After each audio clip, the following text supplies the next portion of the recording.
आनंदी मालिकेच्या आजच्या भागात माई आनंदीला म्हणत असतात, आनंदी, आता तुझ्या डोक्यात जी जुनी पावलांची गणित आहेत ना, ती पूर्णपणे विसरून जा आणि आता तू एका नवीन ठिकाणी आहेस असं लक्षात ठेव. यावर आनंदी सुद्धा हो म्हणते. त्यानंतर आनंदीला माई सरळ 4 पावलं पुढे चालत जायला सांगतात. आनंदी पावलं मोजत चालत असते. माई जसं सांगत असते, आनंदी माईचे सगळे इन्स्ट्रक्शन फॉलो करत असते. माई आनंदीला म्हणत असतात, आनंदी, आपला स्पाय कॅमेरा आणि प्लॅन एकदम भारी आहे. काय कमाल दिसतंय स्क्रीनवर. आनंदी म्हणते, माई, मला सुद्धा असं वाटतंय ना, माझ्या डोळ्यासमोरून ती अंधाराची पट्टी निघून गेली आहे. माई आनंदीला म्हणत असतात, आनंदी, ते अवॉर्ड फंक्शन मध्ये इथे बसून मी तुला गाईड करेन. कुठे जायचं आहे, कसं चालायचं आहे ते. पण 2 गोष्टी मात्र तुला लक्षात ठेवाव्या लागतील. पहिली गोष्ट, तू माझ्याशी जेव्हा बोलशील तेव्हा एकदम हळू आवाजात बोलायचं. आता बोलतेस तसं मोठ्याने जर बोललीस तर युगंधरच्या लगेच लक्षात येईल. आणि दुसरी गोष्ट म्हणजे तो स्पाय कॅमेरा खाली पडू द्यायचा नाही आणि तो साडीच्या पदराने दुसऱ्या कोणत्याही वस्तूने झाकला नाही गेला पाहिजे. या 2 गोष्टी तू लक्षात ठेव. आनंदी म्हणते, हो माई, या 2 गोष्टी मी अगदीच ध्यानात ठेवेन. पृथ्वी इकडे म्हणत असतो, या चेटकिनीने असं ब्लॅकमेल केलंय ना काल रात्री, बाथरूमात झोपायला लावलंय मला. पृथ्वीचं अंग खूपच दुखत असतं. एवढ्यात तेथे आरती आलेली असते. पृथ्वी म्हणत असतो, या सगळ्याचा बदला घेणार आहे मी. आरती म्हणते, पृथ्वी सर, जरा इकडे बघता का. पृथ्वी मागे बघत असतो, परंतु पृथ्वीला खूप दुखत असतं आणि पृथ्वीला बघून आरती खूपच हसत असते. पृथ्वी म्हणतो, त्रासात असलेल्या माणसाची टिंगल उडवायला मजा येते का. आरती यावर हसते. पृथ्वी म्हणतो, तू जे काही वागलेस ना माझ्याशी, बाथरूम मध्ये मला झोपवलंयस तू, तुला ना पाप लागणार आहे या सगळ्याचा. पृथ्वीला खूप त्रास होत असतो. त्यानंतर पृथ्वी आपलं जॅकेट घालायला जात असतो, परंतु पृथ्वीला ते जॅकेट घालायला येतच नसतं. आरती विचारत असते, काय आहे पृथ्वी सर. थोडासा जरा इगो बाजूला ठेवलात आणि माझी मदत मागितलीत तर मी नाही नाही म्हणणार.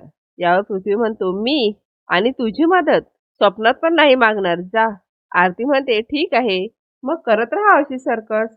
पुढे पृथ्वी म्हणतो, हे बघ, वाघ ना एक वेळा उपाशी राहील, पण तुझ्या समोर मी आयुष्यात कधीच हात पसरणार नाही. आरती म्हणते, काय आहे ना पृथ्वी सर, आपल्याला एका खूप महत्वाच्या मीटिंगला सुद्धा जायचं आहे. तुमचे इगो सांभाळत बसायला नाही आलं इकडे.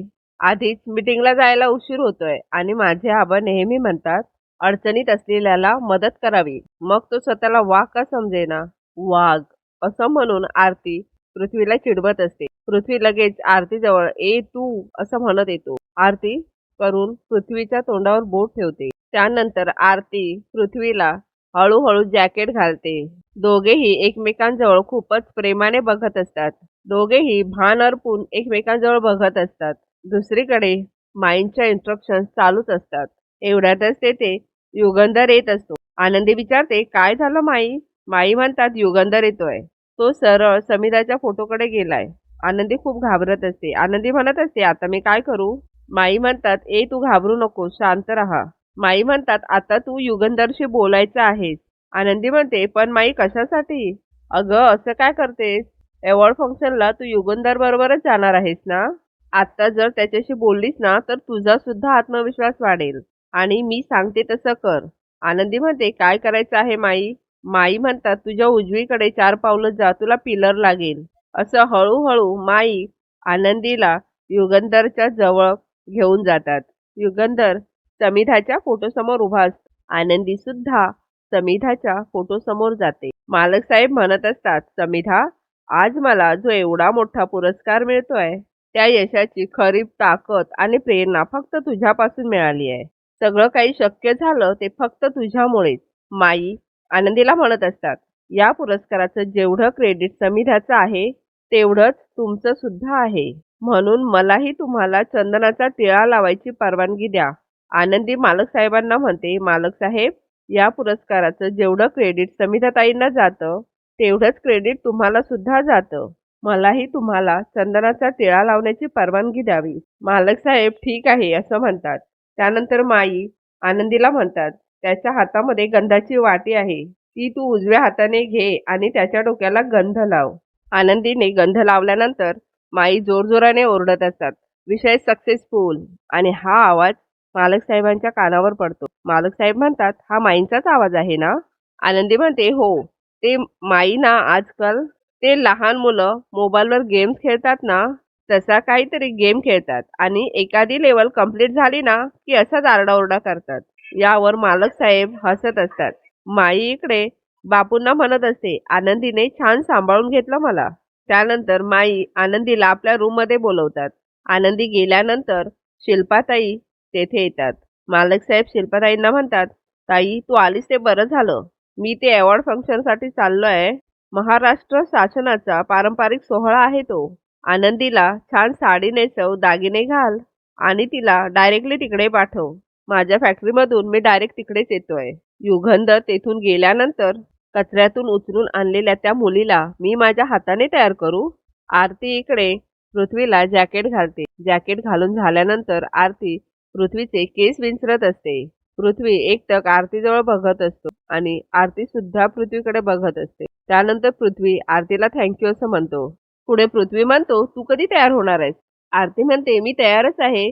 पृथ्वी म्हणतो, तू ही अशी येणार आहेस? हे बघ, आपण खूप महत्वाच्या क्लायंट मीटिंगला चाललोय. एवढ्या बेसिक कपड्यांमध्ये नाही येऊ शकत. आरती म्हणते, छानच तर आहेत. काय वाईट आहे या कपड्यांमध्ये? पृथ्वी म्हणत असतो, आरती अत्यंत मिडिओकर दिसतेस तू. तू जर माझ्याबरोबर येणार असशील तर तू हे असे कपडे नाही घालून येऊ शकत. आपण एवढ्या महत्वाच्या क्लायंटला भेटायला चाललोय. आरती म्हणते, हे बघ मी अशीच आहे आणि मी असेच कपडे घालते. घरी असो किंवा बाहेर असो मी असेच साधे सोपे आणि स्वच्छ कपडे घालते. कळलं तुला? परंतु पृथ्वी म्हणत असतो, आरती हे बघ थोडा तरी चेंज करावा लागेल. त्यानंतर पृथ्वी स्वतः आरतीजवळ जातो आणि आरतीच्या केसांना हात लावणार एवढ्यातच आरती बाजूला निघून जाते. पृथ्वी लगेच आरतीचा हात पकडतो. त्यानंतर ते दोघेही एकमेकांजवळ खूप प्रेमाने बघत असतात. पृथ्वी हळूहळू आरतीचे केस मोकळे सोडतो. केस मोकळे सोडत असताना दोघेही एकमेकांजवळ बघत असतात. केस मोकळे सोडल्यानंतर पृथ्वी आरतीला छोटीशी टिकली सुद्धा लावतो. आरती खूपच प्रेमाने विचारत असते, आता दिसते मी चांगली दिसत नाहीये का? यावर पृथ्वी म्हणतो, ब्युटिफुल. पुढे पृथ्वी म्हणतो, आता मी तुला सहन करू शकतो. बरी दिसतेस. चला चला चला लवकर, खूप उशीर होतोय. तो आरतीला पटकन चल असं म्हणून बाहेर निघतो. आरती मात्र एका जागी उभी राहून आपल्या केसांना हात लावत असते. आनंदी इकडे माई आणि बापूंच्या रूम मध्ये आलेली असते. माई आनंदीला घट्ट मिठी मारतात. दोघीही खूप हसत असतात. आनंदी म्हणत असते, खरंच माई, आज मी तुमच्यामुळे ना एवढ्या निर्धास्तपणे चालू शकते. आता मी मालक साहेबांबरोबर त्या कार्यक्रमामध्ये नक्कीच जाऊ शकेन. तेवढ्यातच तेथे शिल्पाताई येते. शिल्पाताई म्हणत असते, तुझ्या या सुपीक डोक्यामध्ये काही आयडिया आली की नाही? या इव्हेंटला तू जाणार नाहीयेस याचं कारण तू काय सांगणार आहेस युगंधरला? याचा विचार केलायस की अजूनही या भाकड कथांमध्येच गुंतून राहणार आहेस? बापू म्हणतात, शिल्पा अगं तुला काय सांगू?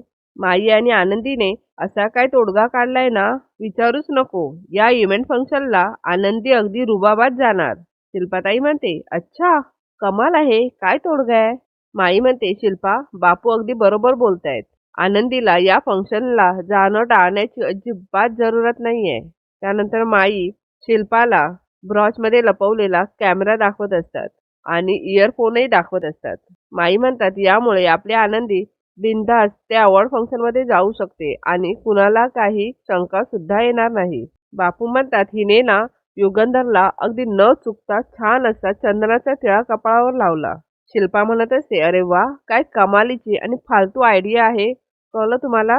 अरे या खेळण्यातल्या कॅमेऱ्याने काय होणार आहे? हिचा आंधळेपणा जाणार आहे का त्याच्याने?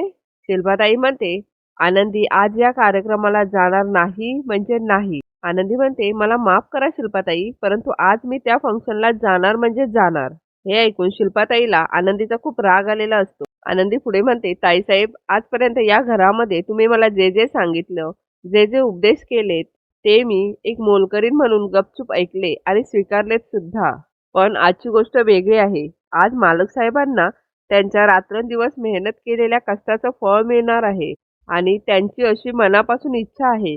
त्यांची पत्नी म्हणून मी त्यांच्या पाठीशी खंबीरपणे उभी असावी. त्यांच्याकडून मला कोणत्याही सोन्या नाण्याची, निंबाळकरांची सून म्हणून मिरवायची कोणतीही इच्छा नाहीये. पण आज मी मालक साहेबांबरोबर तेथे गेले नाही तर त्यांची विनाकारण नाचक्की होईल. कारण त्यांनी आधीच मीडियाला शब्द दिलाय की मी त्यांच्याबरोबर तेथे असेन. तुम्हाला जर मला कोणतीही शिक्षा द्यायची असेल तर ती शिक्षा देऊ शकता. मला तेही मान्य आहे. पण आज काही झालं तरी सुद्धा मी माझी साथ आणि माझा पत्नी धर्म निभावणार.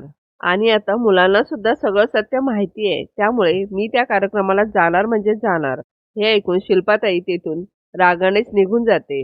हे सगळं बोलणं विद्याधर इकडे ऐकत असतो. विद्याधर म्हणत असतो, युगंधर निंबाळकर, आज तुझी आणि तुझ्या बायकोची मीडियासमोर अशी इज्जत काढतो की तुम्हाला कोणासमोर तोंड दाखवायला जागा उरणार नाही. मालिकेच्या पुढील भागात आनंदी वन पीसमध्येच अवॉर्ड फंक्शनमध्ये पोहोचलेली असते. सगळेजण आनंदीजवळ बघत असतात. आनंदीला खूपच अनकम्फर्टेबल वाटत असतं. युगंधर लगेच आनंदीजवळ येतो आणि आणि हातातील शॉल आनंदीच्या दोन्ही खांद्यांवर ठेवतो. हे बघून आनंदीला खूपच छान वाटतं. पुढे मीडियावाले युगंधरला इंग्लिशमध्ये प्रश्न विचारत असतात, परंतु युगंधरला इंग्लिश बोलायला येत नसतं. हे बघून आनंदी पुढे येते. सर्व मीडियावाले युगंधरवर हसत असतात. एवढ्यातच आनंदी पुढे येते.